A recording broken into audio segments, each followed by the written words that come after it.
मैं बलजिंदर कौर नागरी एकेडमी में आपका स्वागत करती हूँ।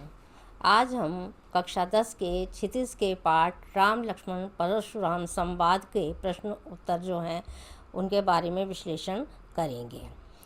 प्रश्न नंबर 1 है, परशुराम के क्रोध करने पर लक्ष्मण ने धनुष के टूट जाने के लिए कौन कौन से तर्क दिए। उत्तर, परशुराम के क्रोध करने पर लक्ष्मण ने धनुष टूट जाने के लिए निम्नलिखित तर्क दिए थे। क है, यह धनुष अत्यंत ही पुराना तथा कमज़ोर था, इसलिए टूट गया, जर्जर था। श्री राम ने इसे नए के धोखे में देखा था, किंतु यह पुराना धनुष छूते ही टूट गया।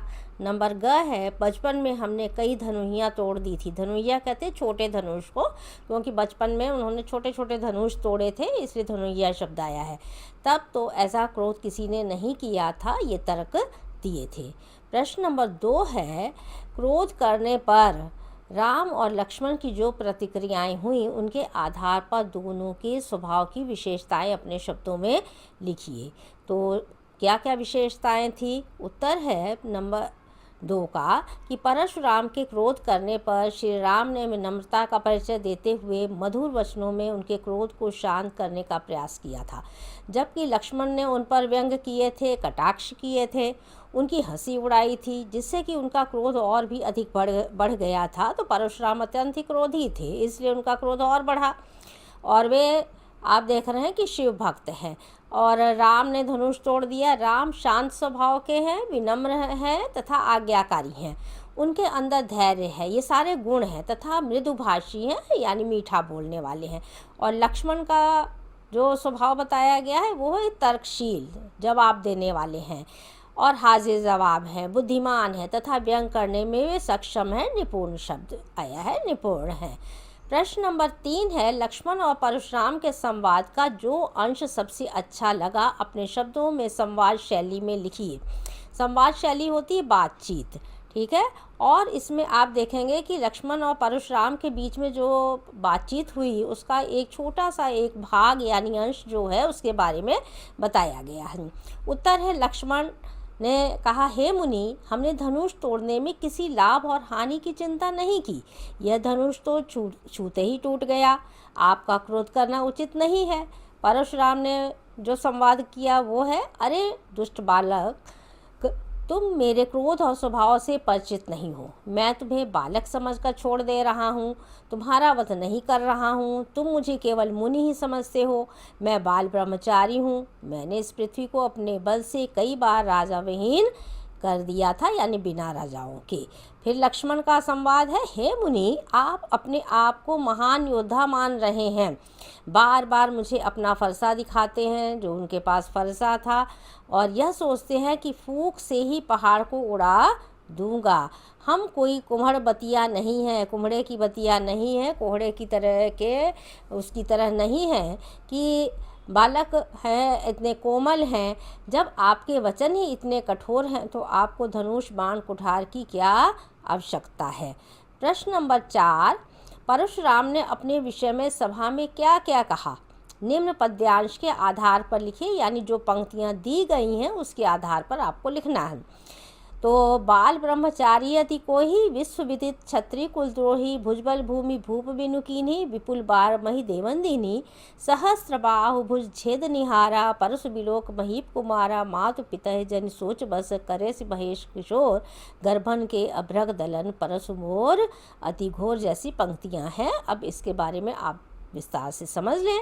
उत्तर है, परशुराम ने अपने विषय में अत्यंत ही गर्व के साथ यह कहा। उनको अपने उस पर काफ़ी घमंड भी है, गर्व है। नंबर 1 है, मैं बाल ब्रह्मचारी हूँ, अत्यंत ही क्रोधी स्वभाव का हूँ। नंबर 2, सारा विश्व सारा संसार यह जानता है कि मैंने क्षत्रिय कुल का नाश किया है। नंबर 3 है, मैंने अपनी भुजाओं के बल से इस पृथ्वी को राजाओं से विहीन कर दिया और ब्राह्मणों को दान में दे दिया। और नंबर 4 पर जैसे कि लिखा है, तो सहस्त्र बाहु भुज छेदन हारा का, तो उन्होंने ये कहा कि मैंने सहस्त्र बाहु की भुजाओं को छेद दिया था, उसको काट दिया था। और नंबर 5 है, देखिए जो पंक्ति है गर्भन के अभ्रक दलन वाली का, उसका है कि मेरा फरसा अत्यंत ही भयानक है, जो गर्भ में पलने वाले शिशुओं का भी क्या कर देता है, वध कर डालता है, यानी डर से वे मर जाते थे, इसे दर्शाया गया है। प्रश्न नंबर 5 है, लक्ष्मण ने वीर योद्धा की क्या क्या विशेषताएं बताई हैं। उत्तर है, आप देखेंगे कि विशेषता में हर एक उसका गुण आपको बताने होते कि क्या गुण है, क्या विशेषताएं, अच्छाई है। लक्ष्मण ने वीर योद्धा की निम्नलिखित विशेषताएं इस प्रकार बताई हैं कि वीर योद्धा रणभूमि में वीरतापूर्वक युद्ध करते हैं, केवल बोलते नहीं हैं। वीर योद्धा धैर्यवान होते हैं, पराक्रमी होते हैं, साहसी होते हैं, ये गुण हैं। वे क्रोधित नहीं होते हैं, ठंडे दिमाग से काम लेते हैं, गाली गलौज नहीं करते हैं। घ है, वीर योद्धा अपनी वीरता का परिचय युद्ध भूमि में देते हैं और अपना गुणगान नहीं करते, प्रशंसा नहीं करते हैं। ग है, अपनी प्रशंसा करते रहना किसी भी योद्धा को शोभा नहीं देता है। प्रश्न नंबर 6 है, साहस और शक्ति के साथ विनम्रता हो तो बेहतर है, इस कथन पर अपने विचार लिखिए। कई बार बोर्ड के एग्जाम में इसे पूछा गया है। उत्तर इस प्रकार से है कि साहस और वीरता प्रत्येक व्यक्ति के व्यक्तित्व का गौरव बढ़ाते हैं, ये गुण हैं आपके। किसी भी योद्धा के लिए यह दोनों गुणों का होना अत्यंत ही आवश्यक है, महत्वपूर्ण है। परंतु इन्हीं गुणों के साथ साथ यदि विनम्रता का गुण भी हो साहस के साथ साथ, तो सोने पर सुहागे जैसी बात होती है। विनम्रता के कारण तथा धैर्य के कारण वाद विवाद, लड़ाई झगड़े, अप्रिय घटनाएं आप देखते हैं वो होने की संभावना कम होती है। विनम्रता से क्रोध को शांत किया जा सकता है, तो विनम्र भाव का होना एक बहुत अच्छा गुण है। विनम्र व्यक्ति की समाज में देखिए सदैव इज्जत होती है तथा उसका व्यक्तित्व जो है वो प्रभावशाली होता है। नंबर 7 है, भाव स्पष्ट कीजिए। तो का लिखा है, बिहास लखनु बोले मृदुबानी, अहो मुनीस महाभटमानी, पुनि पुनि मोहि दिखाओ कोठारू, चाहत उड़ावन फूकी पहाड़ू। का भाव स्पष्ट करना, यानी आपको उसके बारे में बताना है, स्पष्ट करना है अर्थ की तरह से। उत्तर है कि प्रस्तुत पंक्तियों में परशुराम के अभिमान भरे स्वभाव पर करारा व्यंग किया गया है। परशुराम बार बार अपनी वीरता का वर्णन करते हैं। वे कहते हैं कि अनेकों बार शत्रुओं को मारकर उनका राज्य मैंने ब्राह्मणों को दान कर दिया, सहस्त्रबाहु की भुजाओं को मैंने काट दिया। यह सुनकर लक्ष्मण का मुस्कुरा उठते हैं, जो कि आप देख रहे हैं कि आप तो स्वयं को बहुत ही बड़ा योद्धा वे समझते हैं। बार बार अपना वे फरसा दिखाते हैं तथा यह सोचते हैं कि फूंक कर मार कर के क्या कर देंगे, वे पहाड़ को उड़ा देंगे या मैं पहाड़ को उड़ा दूंगा। नंबर आप उसमें ख जो है, यहाँ कुम्हर बतिया को नहीं, जो जवाब में उन्होंने कहा, जे तर्जनी देख मर जाही, देख कुठार सरासन बाना, मैं कछु कही सहित अभिमाना। लक्ष्मण परशुराम के झूठे अभिमान पर बार बार कटाक्ष कर रहे हैं, व्यंग कर रहे हैं और कहते हैं कि इस तरह इतने कमज़ोर नहीं हैं कि सीताफल कुम्हड़े के की तरह नहीं है कि किसी ने उंगली दिखाई उसके फूल की तरफ दिखाने से वो मुरझा जाता है, सूख जाता है, ऐसा माना जाता है। लक्ष्मण ने परशुराम को जो कुछ भी कहा था अभिमान पूर्वक कहा है, गर्व के कारण कहा है, अर्थात लक्ष्मण निडरता से परशुराम से क्या कर रहे हैं, बातें कर रहे हैं। बहुत कम उम्र में भी बड़ों के साथ में आप देख रहे हैं कि निडर है वे किस तरह से। ग नंबर है, गाधि सुनि क हृदय हसी, मुनि हरिहरे सूझ, अय मैं खान न ऊख में अजहू न सूझ अबूझ। तो परशुराम ने विश्वामित्र से कहा, ये गाधि शब्द जो है वो आप देखेंगे कि विश्वामित्र के लिए आया है। कहा कि राम लक्ष्मण को यह केवल उनके शील स्वभाव के कारण ही छोड़ दे रहे हैं।